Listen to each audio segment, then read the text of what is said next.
Today we're going to talk about brainwaves, or how they are also called neural oscillations. We will cover what brainwaves actually are, then the different types of brainwaves, and last but not least, if we can actually influence our neural oscillations. So, starting with the first one, what are actually brainwaves? So, if I would cite Wikipedia, it would be like just one sentence.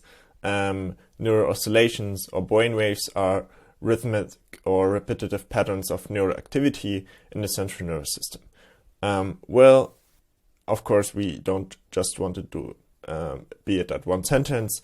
So, how we can imagine that is like, of course, we have like billions of neurons, nerve cells in our brain, and they're all kind of connected. So every neuron is connected with thousands of other neurons, and they're all like having they're all these spiked neurons. So what you can kind of see in this like GIF is that they kind of communicate with each other through these small electric currents that travel along neurons.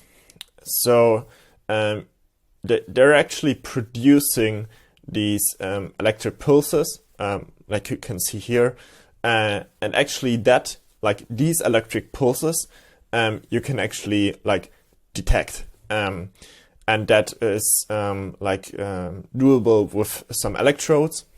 So these electrodes, for example, with something which you can see here, the electroencephalography, which is also called EEG. You can actually, so you see here the electrodes on the head, on the brain, and these electrodes can actually like detect these electric pulses. So what you can get afterwards are these like EEG readings. Of course, these like raw signals need to be amplified, analyzed, and visualized. But afterwards, you get something like this. So that's like after you like visualized all the raw EEG data, and these are your brainwaves. And so there are different types of brainwaves, right? So different types, for example, there are delta brainwaves, which are the like slowest from them all, and they occur during like really deep sleep stages. So when you like really deep sleep phase, you get those delta waves, which you can see here.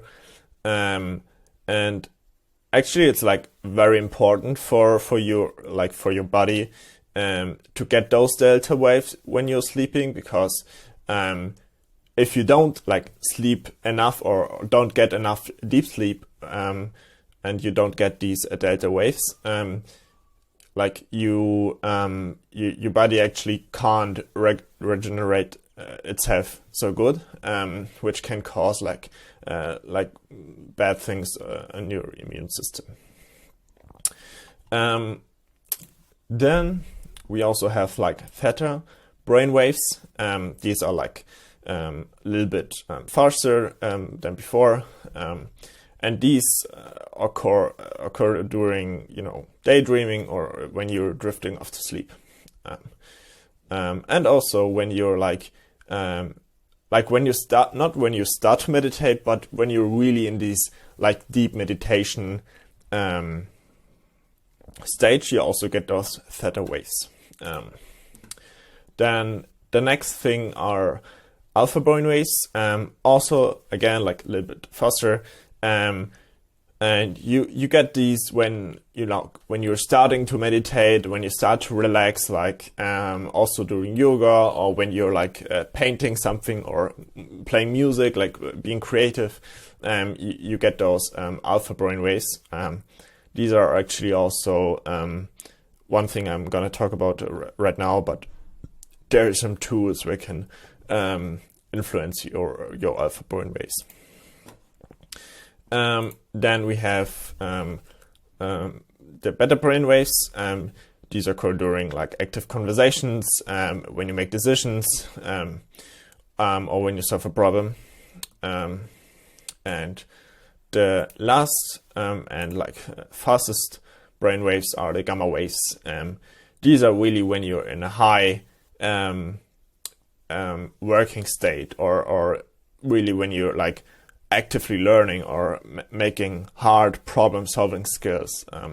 Then these gamma waves occur, and yeah, like these are the last ones, or the fastest ones. And so one last thing is, can we actually influence our brainwaves? So of course I can like make a video like this, like hour and a half long, but this really just like I really want to have like a quick oversight of what's capable. So of course you can actively influence your neural oscillations all the time. Like when you go to sleep, you actively influence them. When you meditate them, you can actively influence them. When you learn something, you can actively influence them. So you can do it all the time. But sometimes it's hard to actually like you don't actually see them, right? So that's because there's some neurotech companies, for example, Muse, which you can see here in these two pictures. They created like a EEG headband, like what we talked earlier about, where there are like two electrodes, which, so they can measure your brainwaves. And then, for example, when you relax, you have something like an app, and where you can see, okay, now I'm relaxing and I'm having more alpha brainwaves or whatever. So with devices like these, you can actually like control your brainwaves a little bit better.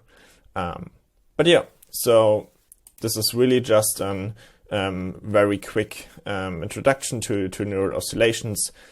This page and all these informations are linked under the video. So when you want to look up something again, you can just look through all of these.